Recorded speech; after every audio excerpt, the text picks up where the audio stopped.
And now that I'm working, I had originally intended to use my motorcycle more often to get to and from work, but because of the parking situation where I work, we don't have like a real parking garage that we have access to all the time, and as a result, I have to really just park my vehicle outside. And I was thinking, it rains a lot, it's foggy. I really don't want my motorcycle to sit out in the elements for, the 12-hour days or 15 or 30-hour shifts that I work at from time to time.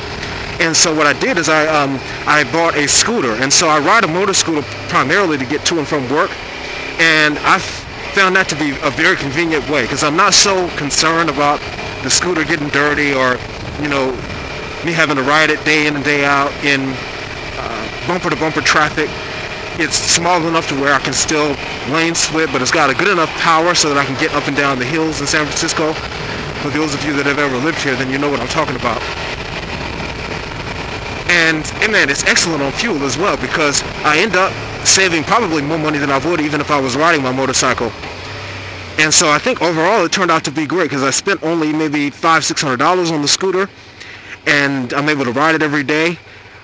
And registering it and getting it insured, insurance is as cheap as I've ever seen on a vehicle. I think I pay like $87 a year for liability insurance on my scooter.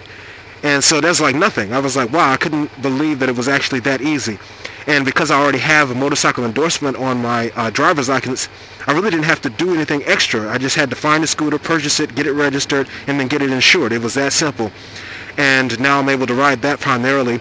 I spend much more time on the scooter than I do on the motorcycle.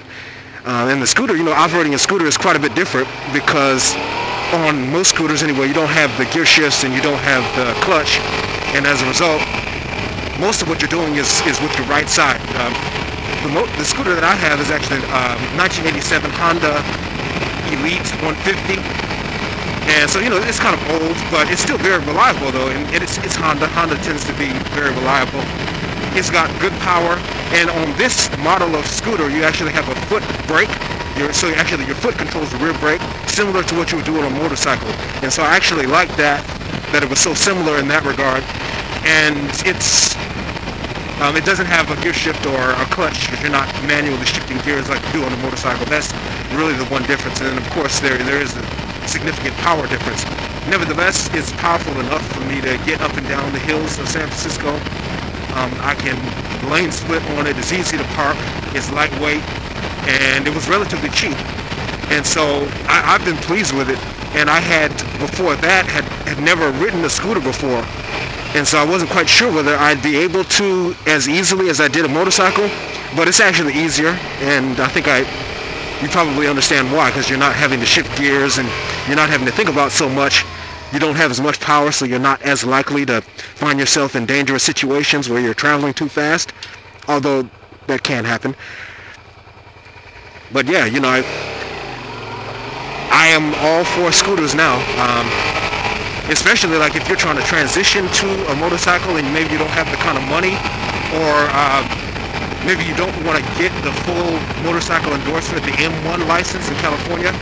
You can get the M2 and drive your scooter, and the scooter is going to be a lot less expensive. The insurance is also cheaper, and it's an easy way to learn how to ride, and it's very convenient. It's got a little bit more storage space, and depending upon the size of the engine that you buy, you can get a pretty good amount of power. I think they're as small as 50 cc's, and I've seen I think a 200cc scooter. They probably even get bigger than that. But my understanding is that if it's 250 or greater, then it's technically considered a motorcycle and not a scooter. But correct me if I'm wrong on that. But yeah, I have, like I said before, I have a 150. And yeah, I mean, it's got great power. I mean, you can get up to 65, 70 miles per hour. And since all I do is ride it in the city, I never really have to drive that fast. And so I'm able to kind of pick up speed, accelerate to the point where I need to. And I can pull away from the traffic if I need to.